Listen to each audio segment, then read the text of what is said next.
आदरणीय श्रोताजनों, आपके सामने मैं बताने वाली हूँ कि बच्चे ने छोड़ा है माता पिता को अनाथ आश्रम में। माता पिता जीवन की कितनी बड़ी पूंजी होती है, आज के बच्चे नहीं समझते हैं। इसके बारे में आप लोगों के सामने मैं लाने जा रही हूँ किस प्रकार से बच्चे ने छोड़ा अनाथ आश्रम में अपने माता पिता को। तो देखिए, बहुत ही एक अमीर राजा की तरह एक व्यक्ति था, उसके कोई भी संतान नहीं थी।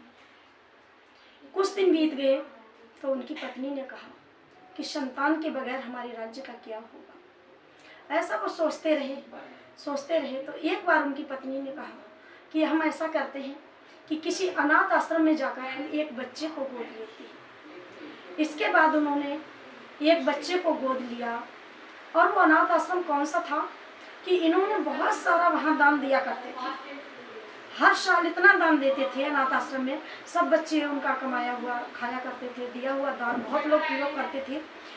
तो रोज दान देते थे। जब उन्होंने अनाथ आश्रम से बच्चा मांगा तो उनको बच्चा मिल गया और उसको उन्होंने अपने घर में रख लिया, उसे अपने बच्चे की तरह परवरिश दी, पढ़ा लिखा कर इतना बड़ा इंसान बनाया, क्योंकि उनके पास पैसे तो कमी नहीं थी। बहुत बड़ा इंसान बना। और बहुत बड़ा इंसान बनने के बाद क्या होता है कि धीरे धीरे करके उस लड़के की बहुत समय बीतने के बाद वो लड़का बड़ा हो जाता है और अपनी पत्नी के साथ उस घर में रहने लगता है। उसका विवाह हो जाता है। वो पत्नी कुछ समय के लिए घर में रही तो उसने उन लोगों के साथ बहुत ही अत्याचार के कर्म किए। जब भी वो कहीं दोनों खाने के लिए जाते थे तो उनसे बोल देते थे कि मंदिर के पास में भंडारा चल रहा है, वहाँ लाइन में लगकर तुम लोग भी खा लेना। कुछ समय व्यतीत हुए, इसके बाद उनका पोता भी हो गया। उन्होंने फिर भी कुछ नहीं कहा और दोनों लोगों के पास पैसा तो बहुत था, लेकिन वे उनके सुख के लिए वहाँ रहते थे। अनाथ आश्रम में हमेशा फिर भी धन दिया करते थे। एक दिन उनकी पत्नी ने अपने बच्चे से और अपने पति से कहा कि हम इन दोनों लोगों के साथ नहीं रह सकते हैं। तो उन्होंने कहा कि हम क्यों नहीं रह सकते हैं। बेटे ने भी कहा क्यों नहीं रह सकते हैं, पोते ने भी कहा उनको रह लेने दो। पर उसकी मम्मी ने यह कहा कि अगर ये रहेंगे तो हम घर में नहीं रहेंगे। तो इसके बाद क्या करते हैं, उनका बेटा उन दोनों को लेकर अनाथ आश्रम के लिए छोड़ने चला जाता है। और उसी अनाथ आश्रम में छोड़ने जाता था जहाँ से वो बेटा लाया गया था। उसमें जैसे ही छोड़ने जाता है तो उनका बिल्कुल राजा जैसा शासन था, क्योंकि सभी लोग जानते हैं ये बहुत बड़े राजा हैं, इनके ही पैसों से ये अनाथ आश्रम बना है। ऐसा लोगों ने कहा कि उनके ही पैसों से अनाथ आश्रम बना है। तो वो वहाँ पर एक मालिक के रूप में रहने लगे और इसके बाद सारे कार्य करने लगे। एक दिन उनको लगा, उनके पोते ने सोचा कि मैं अपने दादा से मिलाऊं। देखने गया तो सब लोग बहुत ही उत्साहित, सब लोग उनका बहुत सम्मान कर रहे थे और सब लोग उनके बारे में दादा दादा कहकर सब लोग मिल रहे थे। बेटे को लगा कि आखिर इनका इतना सम्मान यहाँ कैसे हो रहा है। तो उसने वहाँ का जो मालिक था उससे मिला और चुपचाप पूछा कि ये ऐसे कौन से व्यक्ति है जो इनका इतना सम्मान है। तो वहाँ का जो मालिक था उसने बताया है कि यहाँ के मालिक मैं नहीं, यही है, क्योंकि इनके ही पैसों के द्वारा ये अनाथ आश्रम बनाया गया। अगर ये नहीं होते तो ये अनाथ आश्रम नहीं होता। इन्होंने इतना दान दिया है, हर साल इतना दान दिया है, जितने बच्चे हैं इन्हीं के पैसों से ये पढ़े लिखे जो भी कार्य यहाँ करते हैं, इन्होंने बहुत दान दिया है, इसलिए ये अनाथ आश्रम इन्हीं का है।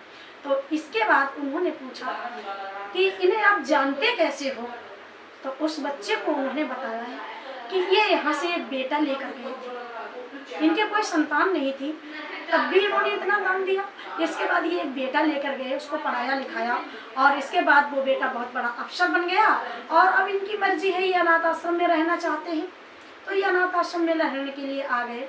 तो इसके बाद उस बेटे ने जब ऐसा सुना तो उनको इतना कष्ट हुआ और सोचा कि हमारे ही पिता ऐसे हैं जो इस अनाथ आश्रम से गए। और उन्होंने कितना बुरा किया कि जिस आश्रम से उन्हें उठाकर इतना बड़ा राजा बनाया, उन्हीं व्यक्तियों को उन्होंने छोड़ा अनाथ आश्रम में। हकीकत जानने के बाद वो अपने पिता के पास जाता है और बार बार सारी कहानी उनको बताता है कि देखिए आपको ऐसे ऐसे ये दादाजी के आप बेटे नहीं हो, पूरी कहानी उन्हें बता देता है। इसके बाद दोनों पति पत्नी बहुत ही लज्जित होते हैं, बहुत दुखी होते हैं। इसके बाद उनके पास जाते हैं, उनके पैरों में गिरकर माफी मांगते हैं, उन्हें घर चलने के लिए कहते हैं, लेकिन वो घर पर नहीं आते हैं वापस, क्योंकि वो अपने सम्मान को बरकरार रखना चाहते थे। और उन्होंने कहा कि तुम्हें पैसा ही चाहिए था, सब तुम्हें मिल गया है, मेरे पास क्या बचा है। तो इसलिए लोगों से कहा जाता है कि अगर आपको ज़्यादा पैसा मिला है तो जो जल बाड़े नाव में और घर में बाड़े दाम और दोनों हाथ लीजिए, यही सज्जन का काम। उन्होंने जीवन में देखिए इतना दान दिया। आज जो अनाथ आश्रम दान में दिया था वो खुद उनका घर बन गया, लेकिन जो घर था वो अनाथ आश्रम वालों को दान में चला गया। अनाथ आश्रम से बेटा लाए थे उसे दान में दे दिया। तो इसलिए बताया जाता है कि कोई भी व्यक्ति अगर पैसा है तो दान करना सबसे ज़्यादा जरूरी है, क्योंकि दान किया हुआ अनाथ आश्रम आज उनका खुद का घर बन गया, और लेकिन जो उनका घर था वो अनाथ आश्रम में बन गया। तो इसलिए सभी को हमेशा बुजुर्गों की किस तरह से सेवा करनी चाहिए और कैसा करना चाहिए, तो ऐसा बेटा भगवान को कितना प्रिय होना चाहिए आप सभी जानते हो। और माता पिता अपने बेटे के लिए क्या क्या करते हैं, जीवन में कितना पढ़ाते लिखाते हैं, सब कुछ करते हैं, लेकिन वो बेटा उनका नहीं था, उन्हें पता भी नहीं था और तब भी उसने ऐसा किया। तो आज कई ऐसे पेरेंट्स हैं जो बुजुर्ग होने के बाद अनाथ आश्रम में लोग छोड़ देते हैं।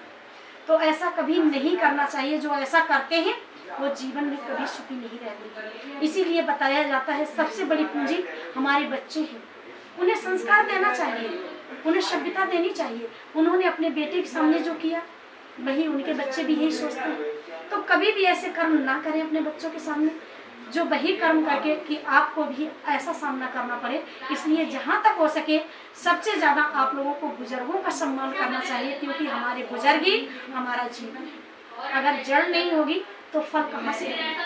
तो बुजुर्गों का सम्मान करना और उनको नैतिकता के कर्म करना हमें बच्चों को जरूर सिखाना चाहिए। तो हमारे बच्चे आज कहाँ हैं, तो अच्छी शिक्षा देना सबका सर्वोपरि कर्म होना चाहिए। बच्चों को ज़्यादा दौलत ना दो, अच्छे कर्म और अच्छा नाम ही बच्चे की सबसे बड़ी दौलत है। ये जरूरी नहीं होता है मुझे बहुत अधिक पैसा दें, दौलत दें। दौलत देने के बाद बस यही होता है, आपने देखा है जो उनके साथ हुआ वो किसी भी पेरेंट्स के साथ आजकल संभव बन चुका है, क्योंकि आज की लड़कियां किसी के साथ नहीं रहना चाहती हैं। तो हमेशा ऐसी जगह से रिश्ते बनाएं जो आपको अच्छे लगे और आपका भी सम्मान हो और समाज का भी। तो अपने बच्चों को संस्कार जरूर दें।